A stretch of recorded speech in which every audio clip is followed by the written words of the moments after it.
கடகராசி நேயர்களுக்கு இத்தனை நாளா சனி பகவான் கடந்த மார்ச் 2025லேருந்து 9ஆம் இடம், அதாவது பாக்கியஸ்தானம்ங்கிற இடத்துல வந்து உட்காந்து நிறைய ஸ்டக்கை கொடுத்துக்கிட்டே இருந்தாருங்க. அஷ்டம சனியெல்லாம் தாண்டி பாக்கிய சனியாக தனக்கு நல்லா இருக்கும் அப்படின்னு பார்த்தீங்கன்னா அதுவுமே இருந்திருக்காதுங்க. ஏன்னா கடகராசிக்கு அஷ்டமாதிபதியாக இருக்கக்கூடிய சனி பகவான் 9ஆம் இடத்துல வந்து உட்கார்றாருங்க. 9ஆம் இடம்ங்கிறது தந்தை ஸ்தானத்தை பற்றி பேசுகிறது, குருஸ்தானத்தை பற்றி பேசுகிறது, உங்களோட பாக்கியங்கள், அதாவது வரக்கூடிய கிஃப்ட், நடக்க வேண்டிய விஷயங்களை பற்றிலாம் பேசுகிறது, வெளிநாடு ட்ராவல் பண்ணுறது, ப்ளஸ் வந்து படிப்பு, ஹையர் ஸ்டடீஸை பற்றி இதெல்லாம் பேசக்கூடிய இடம் 9ஆம் இடம்ங்க. இந்த இடத்துல உட்கார்ந்துருக்கிற சனி பகவான் உங்களுக்கு இது எல்லாத்தையுமே ஸ்டக் பண்ணியிருப்பார். நிறைய கடகராசிக்காரர்களுக்கு தந்தையோட வந்து கருத்து வேறுபாடு, அப்பாவுக்கு உடல்நலம் பாதிக்கிறது, குரு மாதிரி இருக்கக்கூடியவர்களோட பேச்சை கேட்காம இருந்து தப்பான டிசிஷன் எல்லாமே எடுக்கிறது, ஹையர் ஸ்டடீஸ்க்காக மூவ் பண்ண ட்ரை பண்ணுறீங்க, அதில் எக்கச்சக்க பிரச்சனைகள் வருது, அசிங்கம் அவமானத்தை சந்திக்கிறது, அதே மாதிரி உங்களுக்கு ஒரு கிரீடம் இறங்குறது, அதாவது போஸ்டிங்கில் இருந்தீங்கன்னா அதை விட்டு இறங்குறது, பிஸ்னஸில் எக்கச்சக்கமான ஸ்டக்கு, வர வேண்டியதெல்லாம் வராமல் இருக்கிறது, இது எல்லாத்தையுமே கொடுத்துருப்பார். என்ன ரீசன்னா சனி பகவான் தன்னோட 3ஆம் பார்வையாக உங்களோட 11ஆம் இடத்தை பார்க்குறாருங்க. 11ஆம் இடம்ங்கிறது லாபஸ்தானம்ங்க. வர வேண்டிய லாபங்களை தடுத்திருப்பார். அதே மாதிரி ப்ரமோஷனை ஸ்டக் பண்ணி விட்டுருப்பார், இன்க்ரிமெண்ட்டை ஸ்டக் பண்ணி விட்டுருப்பார்.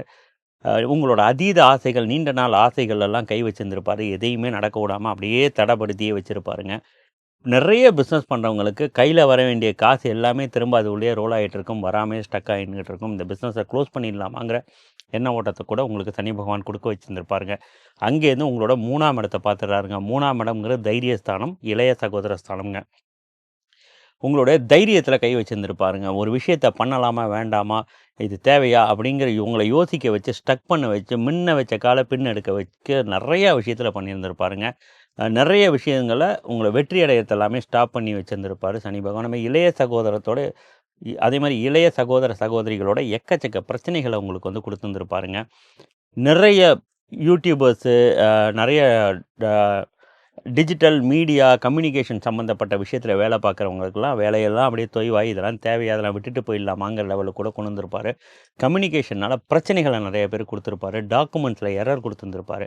இது எல்லாத்தையுமே பண்ணியிருந்திருப்பாருங்க. அங்கேருந்து உங்களோட 6ஆம் இடத்தை தன்னோட 10ஆம் பார்வையாக பார்க்குறாரு. 6ஆம் இடம்ங்கிறது மறைமுக எதிரிகளை ஜாஸ்தி பண்ணி விட்டுருந்துருப்பார். வேலைகளை எக்கச்சக்க பிரச்சனைகளை அவங்கள ஃபேஸ் பண்ண வச்சுருந்துருப்பாருங்க. தேவையில்லாத வம்பு வழக்கு கோர்ட்டு கேஸில் இழுத்து கொண்டு போய் விட்டுருந்துருப்பார். இந்த முட்டி வலி, இடுப்பு வலி, கேஸ்ட்ரிக் சம்மந்தப்பட்ட பிரச்சனைகள்லாம் சனி பகவான் அதிகப்படுத்தி விட்டுருந்துருப்பாருங்க. இப்போ இந்த சனி பகவானை 138 நாட்களுக்கு மட்டும் உச்சம் பெற்ற குரு பகவான் தன்னோட 9ஆம் பார்வையாக பார்க்கக்கூடிய சூழ்நிலையில் வக்கரம் அடைகிறாருங்க. இது வந்து உங்களுக்கு ஓரளவு நல்ல ஜாக்பாட் மாதிரியான ஒரு விஷயம்னே சொல்ல முடியுங்க. எங்கெங்கெல்லாம் உங்களுக்கு கிடைக்க வேண்டிய பாக்கியங்கள் எல்லாம் ஸ்டக்காகி இருந்துச்சோ அதெல்லாம் உங்களுக்கு இப்போ கிடைக்க ஆரம்பிக்குங்க. தந்தைக்கும் உங்களுக்கும் இருந்த கருத்து வேறுபாடு கிளியர் ஆகும். அப்பாவுடைய உடல் நலத்தில் கொஞ்சம் ப்ளஸ் கிடைக்க ஆரம்பிக்குங்க. நிறைய பேருக்கு அப்பா சைடு சொத்துலாம் பிரச்சனை இருந்திருக்கும். அந்த பிரச்சனைகள்லாம் இப்போ க்யூர் ஆகிறதுக்கான வாய்ப்புகள் எல்லாமே உண்டு. உங்களோட வயதில் மூத்தவங்க சொல்கிற அட்வைஸை கொஞ்சம் கேட்கவும் ஆரம்பிப்பீங்க. 11ஆம் இடத்தை தன்னோட 3ஆம் பார்வையாக பார்க்கறதுனால லாபம் அதிகரிக்கும்.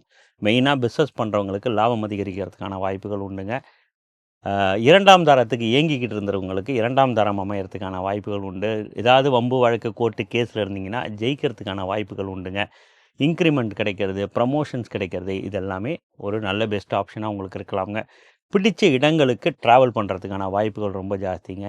வெளிநாடு போய் படிக்கணும்னு ஆசைப்பட்டவங்களுக்கெல்லாம் விசா போக முடியாமல் ஸ்டக்காகி இருந்தவங்களுக்கெல்லாம் இந்த பீரியட் வந்து ஒரு பெரிய கோல்டன் ஆப்பர்ச்சுனிட்டிங்க. உங்களோட 3ஆம் இடத்தை பார்க்குறதுனால இந்த டிஜிட்டல் மீடியா கம்யூனிகேஷனில் யூடியூப்பு, இன்ஸ்டாகிராம் இந்த மாதிரி விஷயத்தெல்லாம் வச்சு பிஸ்னஸ் பண்ணிகிட்டு இருக்கிறவங்க எல்லாருக்குமே இது ஒரு பெரிய ஜாக்பாட்டான பீரியடுங்க. நல்ல பெரிய லிஃப்ட் கிடைக்கிறதுக்கான வாய்ப்புகள் எல்லாமே இருக்குங்க. டாக்குமெண்ட் ரிலேட்டடான பிரச்சனைகள் வந்து உங்களுக்கு குறையும். நிறைய பேருக்கு தைராய்டு கண்ட்ரோல் ஆகிறதுக்கான வாய்ப்புகள் இருக்குங்க. கழுத்து, தோள்பட்டை இந்த மாதிரி ஏரியாவில் பிரச்சனை இருந்தால் குறையிறதுக்கான வாய்ப்புகள் இருக்குது. 6ஆம் இடத்தை வக்கரம் பெற்ற சனி பார்க்கறதுனால முட்டி வலி, எலும்பு சம்மந்தப்பட்ட பிரச்சனை, கேஸ்ட்ரிக் சம்மந்தப்பட்ட பிரச்சனை இதெல்லாம் குறையிறதுக்கான வாய்ப்புகள் இருக்குது. வேலை பார்க்குற இடத்துலையோ இல்லை உங்களை சுற்றியோ இருந்த மறைமுக எதிரிகள்லாம் விலகி உங்களுக்கு பாத்தே ஓப்பன் ஆகிறதுக்கான வாய்ப்புகள் எல்லாமே உங்களுக்கு ரொம்ப ப்ளஸ்ஸாக இருக்குங்க. இந்த கேப்பை கரெக்டாக யூஸ் பண்ணிக்கோங்க. அதே மாதிரி புது வேலை தேடுறவங்களுக்கு வேலை கிடைக்குங்க. புது பிஸ்னஸ் பண்ணணும்னு முயற்சி பண்ணுறவங்களுக்கு பிஸ்னஸ் கிடைக்குங்க. பட் அகலக்கால் வைக்காதீங்க. ஏன்னா 138 நாட்கள் மட்டும்தான் இது. இதை நம்பி அகலக்கால் வைக்காதீங்க. பழசு ஸ்டக்காக இருந்த விஷயங்கள் உங்களுக்கு ஏதாவது இருந்துச்சுன்னா அதை வந்து கிளியர் பண்ணி டேக் ஆஃப் பண்ணிக்கோங்க. கண்டிப்பாக இந்த சனி பகவானுக்கு ஒரு சில கோயில்களுக்கு போய் நீங்கள் பரிகாரம் பண்ணிக்கிட்டிங்கன்னா உங்கள் பிரச்சனை வந்து கம்மியாகி அடுத்த லெவலில் போகிறதுக்கான எல்லா ரூட்டையும் சனி பகவான் பண்ணி கொடுப்பாருங்க. இதுக்கு நீங்கள் போக வேண்டிய கோயில் வந்து பார்த்திங்கன்னா ஆலங்குடியில இருக்கக்கூடிய ஆபஸ்தகாயேஸ்வரர் கோயிலுக்கு வியாழக்கிழமை அன்னைக்கோ, இல்ல உங்க நட்சத்திரம் வர அன்னைக்கோ போயிட்டு வாங்க. குரு பகவானுக்கு மஞ்சள் பூ வச்சு அர்ச்சனை பண்ணுங்க. கொண்டைக்கல்ல மாலை போட்டு ஆத்மார்த்தமா வணங்குங்க. சனி பகவானோட காயத்ரி மந்திரத்தையும் சொல்லலாம். இல்ல குரு பகவானோட காயத்ரி மந்திரத்தையும் அந்த இடத்துல நீங்க சொல்லலாம்ங்க. குழந்தைங்களுக்கு படிக்கக்கூடிய குழந்தைங்களுக்கு, கஷ்டப்படக்கூடிய குழந்தைங்களுக்கு நோட்டு, புஸ்தகம் வாங்கி குடுங்க. அ அதே மாரி குரு பகவானுக்கு வைக்கக்கூடிய அந்த கொண்டைக்கல்ல பிரசாதத்த எல்லாருக்கும் குடுத்துட்டு, குடும்பத்தோட சேர்ந்து சாப்பிடுங்க. என்னால அவ்வளோ தூரம்லாம் முடியாதுங்க. நானே அண்ணா, தங்கச்சி நானே வாழ்க்கையில ரொம்ப கஷ்டப்பட்டுட்டு இருக்கேங்க. இது வேற ஏதாவது சொல்லுங்கன்னா, நியரஸ்ட் கோவில், உங்க வீட்டுக்கு பக்கத்துல இருக்க பழங்கால கோயில் ஒண்ண சூஸ் பண்ணுங்க. சனிக்கிழமை அன்னைக்கு போய் அங்க இருக்க சிவபெருமான ஆத்மார்த்தமா அங்க இருக்கிற சிவபெருமான ஆத்மார்த்தமா வணங்கிட்டு, சனீஸ்வரனுக்கு ஒரு எல் தீபம் போடுங்க.